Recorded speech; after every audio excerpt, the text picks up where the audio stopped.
Welcome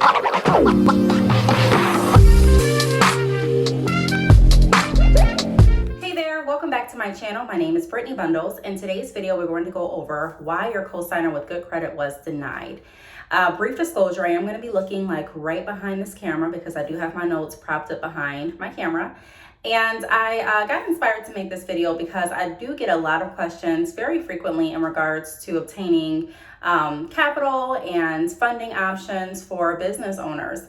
And I made some videos. I believe the videos were made maybe a year ago at this point. And I went over my recommendations as far as how to go about applying for lending options if you are a newer business. The reason that I'm sharing this type of information is because I do have banking experience. I was a loan officer for over 3 years, and I looked at credit reports, I pulled credit reports, reviewed different loans, and I sent loans up for review and approval as well. And some of the loans I was able to automatically get like a system approval and things like that, and some of them were automatically rejected. But nevertheless, I do have experience with loans, credit, lending, and things like that. Like I mentioned, I was a former loan officer. So I'm going to be going over some reasons why your cosigner with good credit was denied. And I was prompted to make this video because I did get a question from someone that said, I watched one of your videos. I did apply to a credit union and they asked me to add a cosigner on. And it was, I think, because of her limited credit. And the cosigner had a good credit score, but the application was still denied. And she wanted to know why that would be. Now, of course, I can't give you specific information on why that lending institution did not approve the loan because I'm not looking at the loan itself. I'm not looking at your credit report, nor your cosigner's credit report. However, I can go over some general ideas of why that could happen. So if you are interested in this video, be sure to give the video a big thumbs up. Please make sure that you are subscribed, and let's get right into the video. So the first thing that I want to go over is, number one, there may not have been a strong credit profile. I've mentioned this in some other videos. Just because you have a high credit score does not mean you have a strong credit profile. So I saw this a lot of times in the credit union where people would apply for loans and their credit score was sometimes right around an 800. Definitely higher than 700, and their loans would be denied. Wasn't because of their credit score. Their credit score was great, but their credit profile was not strong. You can get a high credit score literally by maintaining a good balance on your credit cards. And when I say good balance, I'm referring to 30% or lower. So that can definitely boost your credit score. However, there's so much emphasis on the credit score that a lot of people don't really dive into what it really takes to get approved for loans. And you really don't hear this too much, at least I don't, that it's not just about the credit score, because all you hear, at least for me, all I hear these days are, let's boost your credit score, let's boost your credit score. And don't get me wrong, you know, there are certain criteria where your credit score definitely matters, such as when you're looking to buy a home. Even when you're applying for different lending options, some lending institutions have certain credit score criteria. However, a lot of institutions are still looking at your overall credit profile. So if you only have experience with credit cards and you don't have experience with any secured loans like auto loans, mortgage, or if you have a credit card and you only have one credit card that has boosted your score, it's great that your score is high, but it still doesn't show a strong credit profile because it's showing that one credit card. And sometimes on the credit report, it's showing a secured credit card and not an unsecured credit card. I'll go into more detail regarding that later on in another video, but that could be one of the reasons why the application was not approved, even with a cosigner added to it with a good credit score. Now, the next thing that I want to point out is maybe that person owes that specific institution money. So this is possible too. Sometimes we would have people that will call in and add a cosigner or a guarantor to their application. And we would notice that once we run their credit score is just fine, but they owe the credit union a balance. So maybe they have a checking account, right, that overdraft. And they decided to go to another institution. They didn't dispute the charges. They just were like, I'm not paying it, whatever. I'm not calling them back. I'm not sending them any money. No. And they went someplace else to do banking, but they still owed that specific institution money. So now that they're wanting to be a cosigner on the application, that is needed to be paid before any other loans can be approved with their name attached to it. So that could be another reason. And I would run into that not so often, but sometimes it would happen. And the people would be like the person, the primary applicant on the application, the person that was applying initially would be like, well, why are they, not approved? They have a great credit score. And the co-signer would, get online or come in from the background of the conversation. Maybe they were in the living room or wherever. And they would put the phone on speakerphone and they would ask, verify their account. And they would say, well, yeah, I have the same question. Why wasn't I approved? And then I would have to go over the balance that they had with the specific institution that I was working with. And so they had an option to make that payment to bring the account current, or we weren't able to approve the application with that outstanding balance. So those are just some things to take into consideration. The next thing that I want to go over is debt to income ratio being too high. So like I mentioned a little bit ago in the beginning of the video, your credit score is not the only thing that makes or breaks a loan decision. Yes, it's good to have a high credit score. However, it's not the only thing like I mentioned. A lot of institutions are going to look at your debt to income as well. So let's say that you're applying for a loan application and your credit score really isn't that high, but your debt to income ratios are within guidelines. Like you're not living above your means on paper. It looks like everything's within guidelines and it looks like you can afford this loan.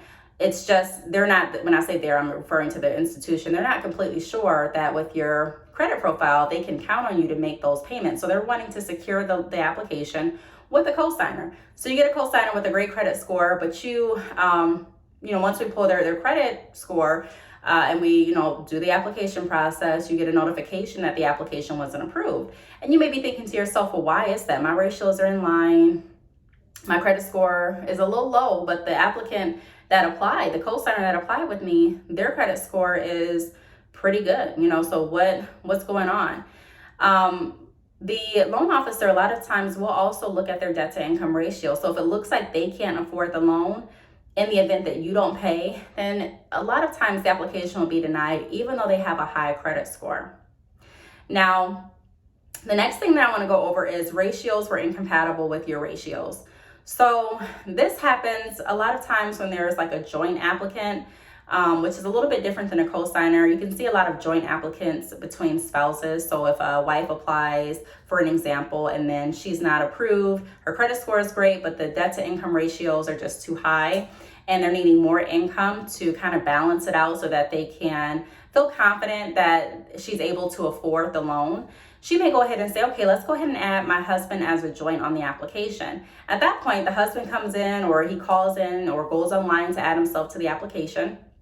And let's say that he has debt, but he doesn't really have enough income to go on the application. So his credit score is great, but his debt outweighs his income.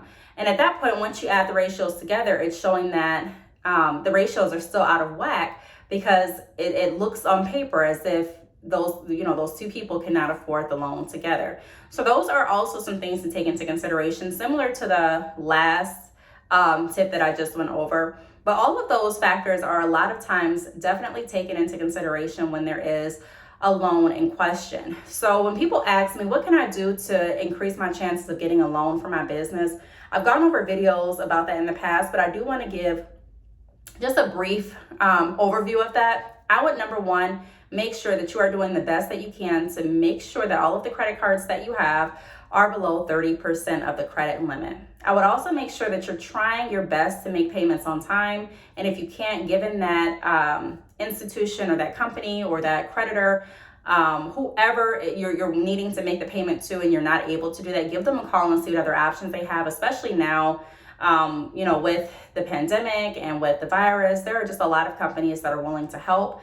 More so than they were before. So be sure to take a look at some of those options. And then also keep in mind your debt to income. So just because you can get approved for a credit card doesn't necessarily mean that you need one, especially if you already have a few credit cards on hand and you go into let's say you go into like a store and they're like, hey, you can get 30% off your purchase if you open a credit card. I remember there was a time where I was like, yeah, go ahead and open me a credit card. And I remember there was a time where I was like, yeah, go ahead and open me a credit card. And I had so many different department store credit cards.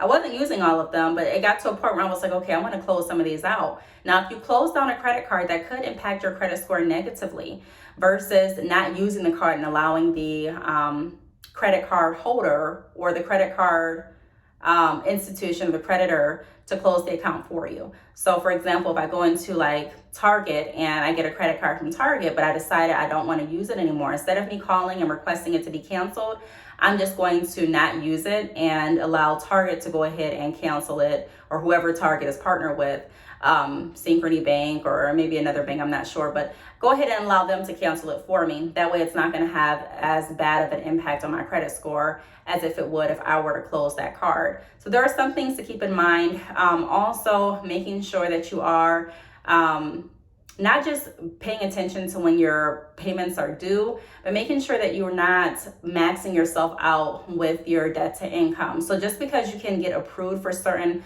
loans and certain credit cards doesn't mean you need to take all of them. Because a lot of times, you know, you do that and you may think that everything's fine, and then you may find out that down the road, you actually need assistance with funding.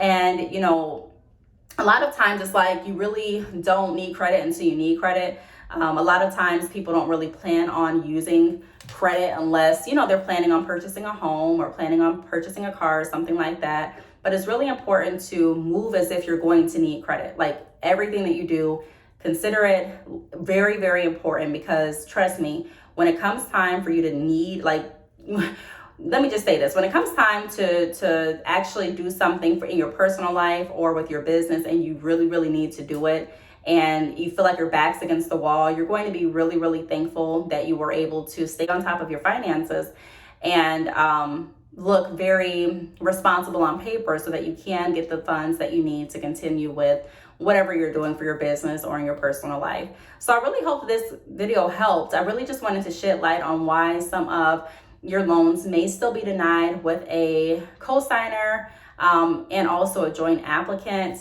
It's not always about the credit score, like I continuously say. Yes, you know, I'm not saying that don't pay attention to your credit score at all, but I'm saying that a lot of times there are so many more factors that go into the loan approval process than just the score on paper.